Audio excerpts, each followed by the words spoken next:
అనేక సార్లు మాట్లాడిన నువ్వు ఈ రోజు మళ్ళీ అదే చంద్రబాబు తోటి చెలిమి చేయడానికి, అదే చంద్రబాబు నాయుడు కవిగిరిలోకి దూరడానికి మీ ఇద్దరి మధ్య ఉండబడిన అక్రమ సంబంధం ఏందో ఈ రాష్ట్ర ప్రజలు అర్థం చేసుకోవడం కోసం అన్న విషయం కూడా మేము గుర్తు చేస్తా ఉన్నాం. అంటే చంద్రబాబు నాయుడు నిన్ను తన్నినా తరిమినా తీసుకెళ్లి నీ ఇంటిలో వదిలిపెట్టినా మళ్ళా వచ్చి నువ్వు చంద్రబాబు నాయుడు కవిగిరిలోకి చేరడం అంటే మీ ఇద్దరి మధ్య ఉండబడిన అక్రమ సంబంధం రాష్ట్ర ప్రజలు అర్థం చేసుకొని ఆ అక్రమ సంబంధాన్ని తిప్పికొట్టాల్సిన అవసరం ఉంది. అదే విధంగా ఈ రోజు మేము కూడా ఒక మనువాదం 100 రోజుల్లోనే వర్గీకరణ చేస్తామని చేయకుండా మోసం చేసిన మనువాదం వైపా బాబాసాహెబ్ అంబేద్కర్ ఏ మనుధర్మ శాస్త్రాన్ని తగలబెట్టాడో ఆ మనుధర్మ శాస్త్రాన్ని తగలబెట్టినటువంటి అంబేద్కర్ వైపు నిలబడాలా, లేదు మనుధర్మాన్ని భుజాన్ని ఎత్తుకొని ఆ మనువాద విషకల్గిల్లోకి తీసుకెళ్లాలని చూస్తున్నటువంటి నాయకుడు మాటలు నమ్మిపోవాలనేది రాష్ట్ర ప్రజలు అర్థం చేసుకోవాల్సిందిగా కోరుతా ఉన్నాం. అదేవిధంగా మోసగాడైన చంద్రబాబు నాయుడు పదే పదే ఎన్నికల సమయం వచ్చినప్పుడు వర్గీకరణ సమస్యను ఎత్తుకొని వర్గీకరణ సమస్యను ఒక ఐటమ్గా తీసుకొని దానిని భూశబ్దంలో చూపించుకుంటూ భూతద్దంలో చూపించుకుంటూ నేనే వర్గీకరణ చేస్తానని చెప్పి మాయ మాటలు చెప్పి 2014 అధికారంకి వచ్చిన తర్వాత అడ్రస్ లేకుండా మాదిగలను చేసిన చరిత్ర, మాదిగలని ఆంధ్రప్రదేశ్ గడ్డ మీద అదం పతాలను దక్కిన చరిత్రను కూడా మేము గుర్తు చేస్తా ఉన్నాం. అదే చంద్రబాబు నాయుడు మళ్ళా ఈ రోజు వర్గీకరణ సమస్యను భుజాన్ని వేసుకొని మళ్ళా దాన్ని పరిష్కరిస్తానని చెప్పనంటే ఆంధ్రప్రదేశ్ మాదిగలు నమ్మొద్దు.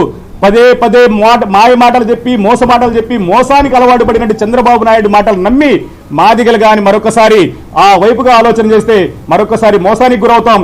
మోసానికి గురవడంతో పాటు మాదిగలం శాశ్వతంగా మరొకసారి అరే మాదిగలంటే చంద్రబాబు నాయుడు అనే పేరు వచ్చింది, ఆ పేరును పోగొట్టుకోవాలనుకుంటే నీతిగా నిజాయితీగా ఆడిన మాటకి నిలబడే ముఖ్యమంత్రి, ఒక మాట ఇస్తే ఆ మాట కోసం ఎంత దూరమైన పోయే ముఖ్యమంత్రి, ఆ ముఖ్యమంత్రిని నమ్మి జగన్మోహన్ రెడ్డి గారిని నమ్మి ముందుకు నడవాల్సిన అవసరం ఉందని చెప్పని ఈ రాష్ట్ర ప్రజలు గుర్తించుకోవాల్సిందిగా కోరుతున్నాం. అదే క్రమంలో ఎందుకు ఇంత బలంగా ఈ మాట నేను చెప్తున్నానంటే నిన్నగాక మొన్న తణుకులో నేను ఆయన్ని కలవడం జరిగింది. 18వ తారీఖు నేను తణుకులో జగన్మోహన్ రెడ్డి గారిని కలవడం జరిగింది. ఆ కలిసిన సందర్భంలో ఆయనని నేను సూటిగా కలవడంతో అన్న అండగా నిలబడాల్సిన అవసరం ఉందని చెప్పని మాట్లాడుతూ ఆయన అన్న మాట అన్న మనువాదాన్ని వ్యతిరేకిస్తాం, మోసం చేసేవాడిని వ్యతిరేకిస్తాం, మాటిస్తే తప్పని నీ వైపు నిలబడతామన్నా అని చెప్పని మేము మాట్లాడినప్పుడు జగన్మోహన్ రెడ్డి గారు మాట్లాడిన మాట, జగన్మోహన్ రెడ్డి గారిని ఇప్పటికే వర్గీకరణ వ్యతిరేకని మాదిగల వ్యతిరేకని మాదిగలంటే ఆయనకి ఇష్టం లేదని మొత్తం మాల సోదర వర్గం అంటే ఇష్టం అనే పేరు మీద ఒక సోదరు షోకాడు దళారి నాయకత్వం జగన్మోహన్ రెడ్డి గారి మీద ప్రచారం చేస్తా ఉంది. దాన్ని మేము తీవ్రంగా ఖండిస్తా ఉన్నాం, తిప్పికొడతా ఉన్నాం. దానికి కారణం నిన్న జగన్మోహన్ రెడ్డి గారు మాట్లాడు అన్నా నేను చంద్రబాబు లాగా 2 మాటలు మాట్లాడను, చంద్రబాబు లాగా అబద్ధాలు మాట్లాడను, చంద్రబాబు లాగా మోసం చేయను, నేను మాటిస్తే మాట కట్టుబడి ఉంటా, మాటిచ్చిన తర్వాత మాట తప్పే ప్రయత్నం నేను చేయనని చెప్తూ అన్నా ఎస్సీ వర్గీకరణ విషయం రాష్ట్రాల చేతుల్లో లేదు, మా చేతుల్లో లేదు. కానీ ఎస్సీ వర్గీకరణ విషయం ఈరోజు సుప్రీంకోర్టులో ఉంది. సుప్రీంకోర్టు నిర్ణయం తీసుకుంటే ఆ నిర్ణయానికి అనుగుణంగా మా రాష్ట్ర ప్రభుత్వం తమ ప్రయత్నం చేస్తామన్నా, అలా కాకుండా మాయ మాటలు చెప్పి మోస మాటలు చెప్పి చంద్రబాబు నాయుడు లాగా ఎన్నికలప్పుడు ఒక మాట చెప్పి ఎన్నికలు అయిపోయిన తర్వాత ఒక మాట చెప్పే మిత్రం నేను చేయను. అధికారంలో ఉన్నా లేకున్నా ఏదైనా నాకు నిబద్ధత ముఖ్యం, విలువలు ముఖ్యం, నిజాయితీ ముఖ్యం. నేను మాట అంటే నిలబడే దగ్గర రాజీ పడను, ఆ మాట ఇచ్చే దగ్గర నేను స్పష్టంగా చెప్తున్నా. వర్గీకరణ సమస్య సుప్రీంకోర్టు ఉంది, కానీ ఆ సమస్యకు పరిష్కారం కంటే ముందు మాదిగల అభివృద్ధి కోసం, మాదిగల సంక్షేమం కోసం, మాదిగల ముందుకు తీసుకురావడం కోసం మనం ప్రయత్నం చేద్దాం. దానికోసం ఇప్పటికే మనం కొంత ప్రయత్నం చేస్తున్నాం, భవిష్యత్తులో మరింత ప్రయత్నం చేసి మాదిగలకు అండగా నిలబడి మాదిగలని ఆర్థికంగా సామాజికంగా రాజకీయంగా ముందుకు తీసుకెళ్లే ప్రయత్నం చేద్దామని చెప్పని కపటం లేకుండా కల్మషం లేకుండా ఆయన మాట్లాడిన మాటల్ని నేను నిజంగా ఇంతవరకు కూడా అనేక అపోహలు కొంత సామాజిక వర్గాలు ఉండేవి, కానీ ఆయన వర్గీకరణ పట్ల మాదిగల పట్ల తనకుండబడిన చిత్తశుద్ధిని చెప్పడంతో పాటు దళితులు నాకు 2 కళ్ళని, ఆ 2 కళ్ళని సమానంగా ఊరించి సమానంగా ముందుకు తీసుకెళ్తారని చెప్పినటువంటి జగన్మోహన్ రెడ్డి గారికి అండగా నిలబడాల్సిన అవసరం ఉందని కూడా ఈ సందర్భంగా తెలియజేసుకుంటూ జగన్మోహన్ రెడ్డి గారిని మళ్ళీ మేము విశ్వసిస్తున్నాం.